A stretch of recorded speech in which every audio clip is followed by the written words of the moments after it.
자, 우리는 여러 시간에 걸쳐서 나면서 소개형되었다 예수님에 의해 눈을 뜨게 된 이 삭개오를 살펴보고 있습니다.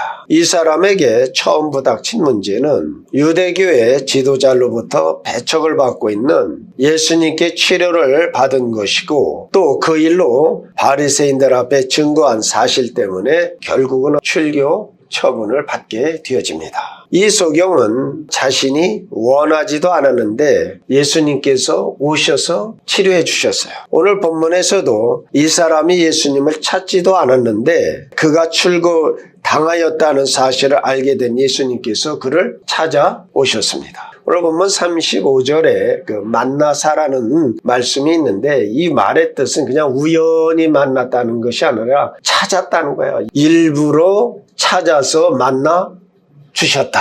예수님께서는 그를 만나 위로의 말을 하신 것이 아니라 한 질문을 하심으로 그에게 상당한 믿음의 성숙에 도움을 주시기 위함이었습니다. 다시 말하면 구원에 이르는 믿음이 열려지게 하셨다. 그러기 위하여 한 질문을 하셨다는 것입니다. 그 사람은 이미 자기에게 은혜를 베푼 이에 대하여 무엇인가 알고 있었습니다. 11절에 예수라고 하는 사람이 자기를 낫게 했다는 사실을 알고 있습니다. 그리고 17절을 보면 또한 예수가 선지자라는 것도 알게 되었습니다. 또 바리새인들의 신문 과정에서 그는 예수께서 하나님으로부터 오셨다는 것도 이해하기를 시작하였습니다. 그 33절이죠. 이 사람이 하나님께부터 오지 아니하였으면 아무 일도 할 수 없으리다라고 말하고 있기 때문입니다. 그럼에도 불구하고 소경으로 났던 그 사람에게는 아직도 예수님께 대하여 예수님께서 원하신 것만큼 예수님을 알지 못하였다 하는 것입니다. 그래서 예수님께서는 한 질문을 하시어 그로 하여금 땅에 엎드려 예수님께 경배하는 자리까지 나아게 하셨습니다. 그 질문이 무엇이냐면 네가 인자를 믿느냐? 그냥 글자대로 뜻을 하면은 사람의 아들이죠. 시브리 성경이든 헬라 성경이든 영어 성경이든 인자라고 하는 것에 반드시 관사가 붙어요. 그라는 거죠. 그럼 그것이 어디에서 왔느냐? 네, 이것은 다니엘서 7장 13절로 14절에 있는 차용어예요. 제가 보아드리죠. 내가 또 밤 환상 중에 보니 인자 같은 이가 하늘구름을 타고 와서 옛적부터 항상 계신 이에게 나아가 그 앞에 인도되매 그에게 권세와 영광과 나라를 주고 모든 백성과 나라들과 다른 언어를 말하는 모든 자들이 그를 섬기게 하였으니 그의 권세는 소멸되지 아니하는 영원한 권세요 그의 나라는 멸망하지 아니할 것이니라. 여기서 알다시피 이 인자라는 말은 메시아라는 말이에요. 자기의 칭호예요. 인자라는 말씀이. 그러니까 예수님께서 네가 인자를 믿느냐? 이 말은 누구든지 다 인정하는 메시아를 네가 믿느냐는 말이에요. 자, 인자는 메시아라는 말이에요. 근데 우리 신약 성경에는 그리스도로 나와 있죠. 그래서 예수님께서는 이 질문을 하심으로써 그를 도와주려 하셨던 것입니다. 이 질문만큼 묻고 대답할 더 중요한 질문은 없다 하겠습니다. 이것이 왜 중요한 질문인가를 살펴보겠습니다. 무엇보다 먼저 그 질문은 구원에 관한 것이고 구원은 우리 인간에게 가장 중요하기 때문에 그 질문이 중요한 것입니다. 육신적인 것 그리고 지성적인 것은 구원과 비교하여 볼 때 상대적으로 그 중요성은 작은 것이라 할 수가 있겠습니다.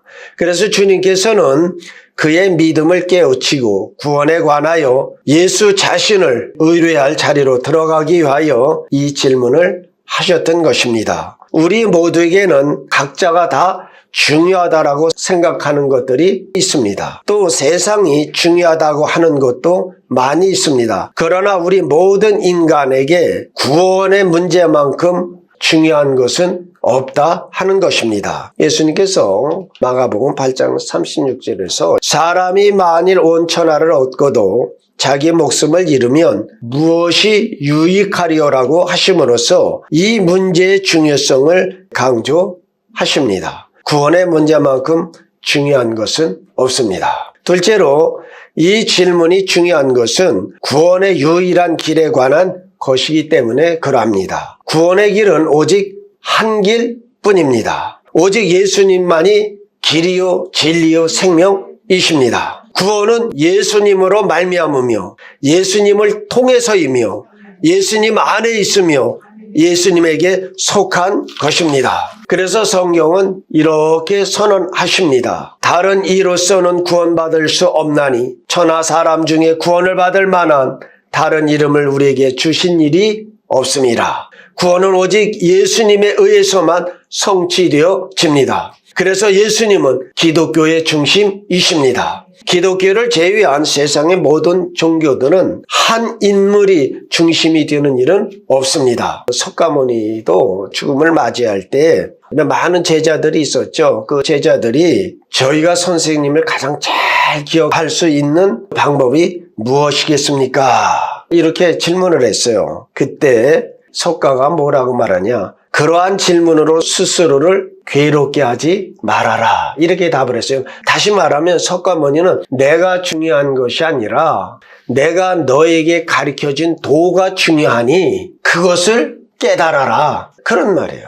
그러나 기독교의 진리는 절대 그렇지 않다는 것이죠. 예수님께서는 사람들로 하여금 자신을 돌아보게 하셨습니다. 고린도전서 11장 24절로 25절의 말씀을 보면 축사하시고 떼어 이르시되 이것은 너희를 위하는 내 몸이니 이것을 행하여 나를 기념하라 하시고 식후에 또한 그와 같이 잔을 가지시고 이르시되 이 잔은 내 피로 세운 새 언약이니 이것을 행하여 마실 때마다 나를 기념하라. 자, 기념의 사전적 의미는 오래도록 행하신 사적 또한 그 일들을 전하여 잊지 않고 회상하는 것입니다. 즉 예수님을 늘 생각하라 하시는 겁니다. 오늘에 만일 소경되었다 눈을 뜨고 출교당한 그를 만났다면 여러분 무엇이라고 하겠습니까? 첫 번째가 네 눈에 이상이 없냐? 잘 보이냐?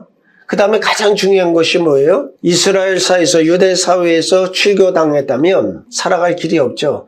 야, 이제 너 출교당했으니 어떻게 살아가니? 앞으로는 뭘 할 계획이냐? 뭐 이런 것들은 묻지 않겠어요? 그러나 예수님은 그렇게 하지 아니하셨다는 거죠. 예수님은 그 모든 것보다 가장 중요한 것, 그 사람의 구원에 관하여 관심을 가지셨다는 겁니다. 그 사람이 예수님 자신과 어떤 관계를 가지느냐에 구원이 달려있는 것을 아셨습니다. 그가 예수님을 믿었습니까? 그것이 문제였다는 것이죠. 그래서 예수님께서는 네가 인자를 믿느냐라고 하신 것입니다. 그 문제가 중요한 것은 오직 유일한 구원의 방편으로서 주 예수 그리스도를 믿는 것밖에 없기 때문인 것입니다. 셋째로 신앙의 어떠한 체험도 그 질문을 답할 필요성을 면제시키지 못하기 때문에 이 질문은 중요한 것입니다. 잠시 나면서 소경된 이 사람을 우리가 한번 생각해 봅시다. 그는 이미 예수님께 순종하였습니다. 예수님께서 진흙을 이겨 그의 눈에 바르시고 실로암 못에 가서 씻으라고 하셨습니다. 그 사람은 그대로 하였고 그 사람의 순종한 결과 보게 되었다는 말씀을 우리는 성경을 통하여 알게 됩니다. 더구나 그가 순종할 때에 주저하였다는 흔적이 이 성경 증언에는 조금도 없어요. 생각해보면 얼마든지 주저할 만한 것이에요. 이 사람은 거린이었어요. 장님은 누구에게 찾아가서 붙잡고 동량을 구할 수는 없잖아요. 그러니까 누군가가 와서 줘야 되는데 누가 가다가 자기에게 왔을 때 얼마나 반갑겠어요. 야, 드디어 나에게 적선하는 사람이 왔구나 하고 동전 떨어질 소리를 기다리는데 그것이 아니라 그 사람이 앞에서 뭘 끄적끄적거리고 차가운 걸 눈에 발라요. 그리고 하시는 말씀이 실로암 못에 가서 씻고 와라. 여러분, 사람은 어떤 면에는 단순해. 뭘 기대했다고요? 돈을 기대했단 말이에요. 근데 그것이 아니라 눈에다 이것을 바르고 그 무더운 여름날 실로암이 가까운 것도 아니잖아요. 거기 가서 눈을 씻어오라. 얼마든지 불평하고 불만하고 아니 이 사람이 나를 놀리나 내가 정말 장님으로 났다라고 해서 나를 업신여기나 뭐 별 생각 다 하지 않았겠습니까? 근데 성경 그러는 적이 조금도 없어요. 왕상 5장에 보면 아람 장군 나만이 나오지 않습니까? 그는 정말 고칠 수 없는 불치의 나병이 걸려서 그 몸이 다 썩어 들어가지 않습니까? 그가 엘리사를 찾아오니까 엘리사가 사원을 보내면서 뭐라 그래요? 자, 요단강에 가서 몸을 7번 씻으라.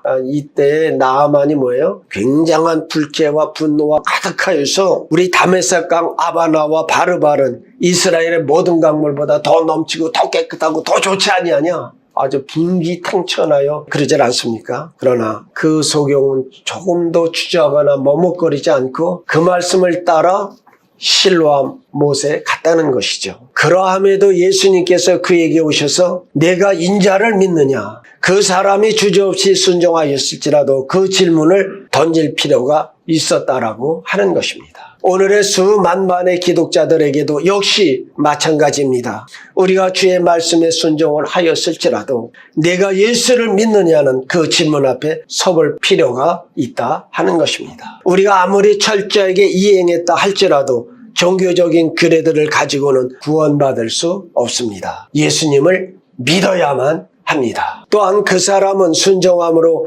놀라운 체험을 했습니다. 그는 날 때부터 소경이었습니다. 그는 어둠 속에서만 살아왔습니다. 예수님께서 그의 삶 속에 개입하신 결과로 보게 되었습니다. 전에는 알지 못했던 세상을 보게 된 것입니다. 그것은 우리가 말로 다 표현할 수 없는 크나큰 체험입니다. 그럼에도 불구하고 그는 내가 인자를 믿느냐는 예수님의 질문에 답변해야만 했다는 것입니다. 같은 방식으로 오늘 우리에게 질문을 해보아야 합니다. 혹시 여러분에게 임한 어떤 기독교적 체험을 참된 믿음으로 대처하려고 하고 있지는 않느냐 하는 것입니다. 또 어떤 열정적이고 말씀의 능력 있는 집회에 참석하고 성령 세례를 받아 성령의 은사들이 나타나는 체험을 했을 수도 있습니다. 그럼에도 불구하고 우리는 내가 인자를 믿느냐는 그 질문 앞에 서야만 합니다. 체험적 신앙은 귀한 것입니다.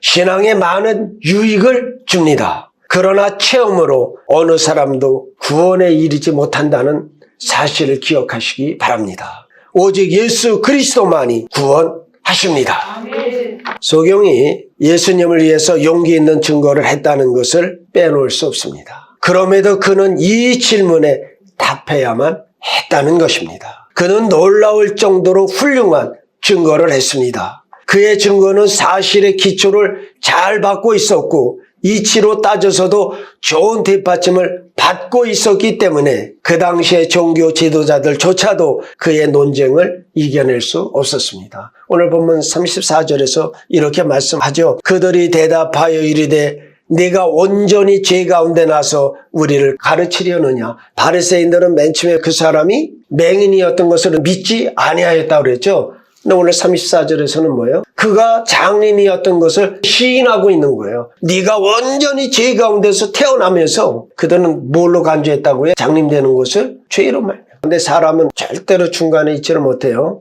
이제 소경이 눈을 뜬 정말 메시아만이 할 수 있는 그 사실 앞에서도 네가 죄인이라고 하지 그 예수님이 너희 눈을 뜨게 한 예수님께 돌아오지 않는다는 것이죠. 여러분 우리가 얼마나 큰 은혜를 받은 사람들인가. 주의 은혜에 감사하시기를 바랍니다. 어찌하였든 소경됐던 이 사람이 그 많은 학박사들을 아주 입도 열지 못하게 그가 증언함으로 저들 입을 닫았어요. 그러함에도 예수님께서는 그를 찾으사 이 질문을 하신 것입니다. 오늘의 예수 그리스도를 증거하고 전도하고 간증을 하며 열심을 내다 신앙을 떠나 세상으로 간 사람들이 얼마든지 있습니다. 그러기에 오늘의 열정과 열심을 갖고 있다 할지라도 이 질문에 답을 해야만 하는 것입니다. 네가 인자를 믿느냐. 자, 이제 그 사람이 예수님 때문에 고난도 받았다는 사실도 우리는 기억해야 합니다. 그는 예수님을 증거하여 유대교에서 출교를 당했습니다. 예수님께서 그를 만났을 때 그는 낙담에 있었을 것입니다. 그런 격에 예수님께서는 이 질문을 하신 것입니다. 같은 방식으로 우리 중에도 그리스도를 위하여 고난을 받으면서도 구원을 위해서 예수님을 믿지 못할 수 있다는 것입니다. 그러므로 이 질문을 우리 자신에게 던져보고 그 질문에 대답해야만 합니다. 예수님께서 여러분에게 그러기를 바라고 계십니다. 예수님 나는 주님을 믿습니다. 주께서 내 죄를 위하여 죽으셨음을 믿습니다. 나는 구원을 위하여 주 예수 그리스도를 믿습니다라고 고백해야만 합니다. 결론적으로 조금 더 말씀드리겠습니다. 첫째로 우리가 지금 이러한 질문을 대면하지 못하면 훗날에 그 질문을 대면해야 한다는 것을 기억하셔야 합니다. 왜냐하면 그 질문을 피할 수 없기 때문입니다. 우리는 예 아니면 아니요라고 해야만 합니다. 만일에 여러분이 글쎄요라고 한다면 그것은 아니요라고 말하는 것과 똑같습니다. 또 대답을 머뭇거리는 것도 아니요라고 하는 것과 같습니다. 그러므로 만일 여러분이 그 질문을 듣거든 즉시 대답해야만 합니다. 여기에 더하여 말씀을 드리면 여러분이 만일 이 세상에서 그 질문을 답하기를 회피하였다 할지라도 하나님의 심판의 날에 그 질문에 답해야 한다는 것을 반드시 기억하셔야만 합니다. 그것이 하나님의 심판의 기초가 될 것이기 때문에 그럽니다. 하나님의 아들을 믿습니까? 둘째로 여러분은 그 질문에 대하여 지금 정확한 답을 할 수 있다는 것을 알아야 합니다. 여러분들은 예수 그리스도를 생명의 주요 우리의 구세주이심을 믿고 있기 때문입니다. 만일에 우리 중에 이 질문에 대답하기가 곤란하다면 예수님으로부터 도움을 받을 수 있습니다.